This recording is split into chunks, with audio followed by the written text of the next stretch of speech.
الراهبات الثوريات خيرة حراسة العقيد القذافي المكلفات بالأعمال التي يصعب عملها على الرجال. لم يأمن العقيد للرجال وأمن على نفسه بجانب حارساته من النساء، فالخيانة تقسم ظهر القائد، والعقيد يوقن بأن الخيانة لا تأتي إلا من الرجال، فالنساء لا تخون، والنساء كالرجال لا فرق بينهم لدى العقيد.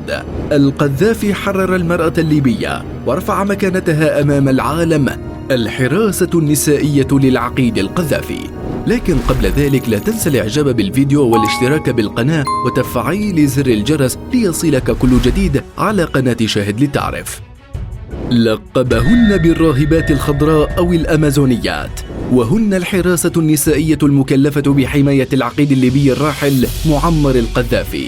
كان العقيد يؤمن بأن المرأة متساوية مع الرجل في كل شيء، ويمكن لها أن تؤدي كل أدوار الرجل من دون نقص. يقول ضابط في الاستخبارات السوفيتية: عندما زارنا القذافي ذهبنا لاستقباله في المطار، وتفاجأنا بعد نزول العقيد من الطائرة أنه لم يكن وحيدا، وكان بصحبته 5 حسناوات شقراوتين وسمراوتين وأخرى فاتحة البشرة. فظن السوفييت أن العقيد زير نساء، لكن ما الذي جرى بعدها؟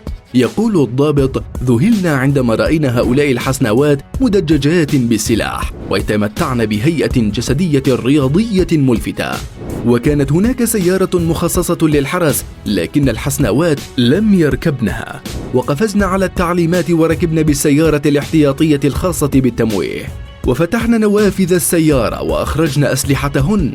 يقول: أردنا أن نمنع ذلك وأبلغنا القيادة، لكن الزعيم السوفيتي ميخائيل غورباتشوف أمرنا بالسماح لهم بالمرور.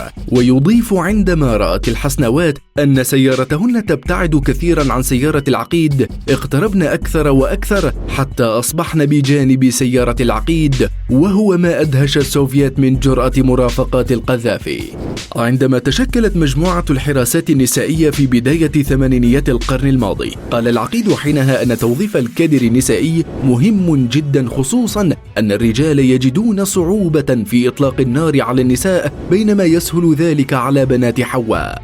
ويرافق العقيد 15 حارسة شخصية على الأقل خلال رحلاته الداخلية، بينما يختار العقيد كادر الحراسة الخاص به وفق معايير محددة وخاصة به، وأهمها ألا يتعدى عمر الفتاة 20 عاما، وأن تكون عذراء غير متزوجة حتى لا يشغلها ذلك عن عملها، ولا يمنع أن تتوفر على قدر من الجمال، ويسمح باستخدام القليل من المكياج، وينبغي أن تكون الفتاة ذات قوام فارع وبنية جسدية قوية شبيهة ببنية الرجال، وأن يكون ولاؤها المطلق للعقيد قائد الثورة.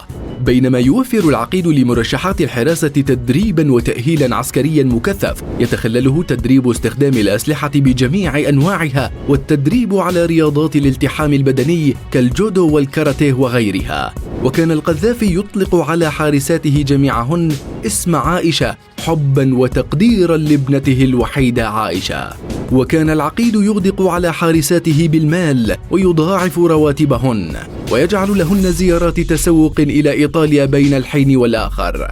فيما عرف ولاءهن المطلق للعقيد، فقد اختفت الحارسات من المشهد تماما عقب حرب المحتجين ودول التحالف على العقيد، فهل أرسلهن العقيد خوفا عليهن أو ما الذي جرى حينها؟ وهنا سيكون لنا موضوع آخر عن اختفاء حارسات القذافي المفاجئ. إيمان العقيد أحد أقوى حكام العرب في الفترة الأخيرة بالنساء وبدورهن في المجتمع وقوتهن الخفية التي تساوي قوة الرجال، جعله يعينهن لحراسته الشخصية ويأمن على روحه لديهن. وقابلت الراهبات الثائرات الوفاء بمثله، فهل يستطيع أحد القادة اليوم أن يفعل ما فعله العقيد؟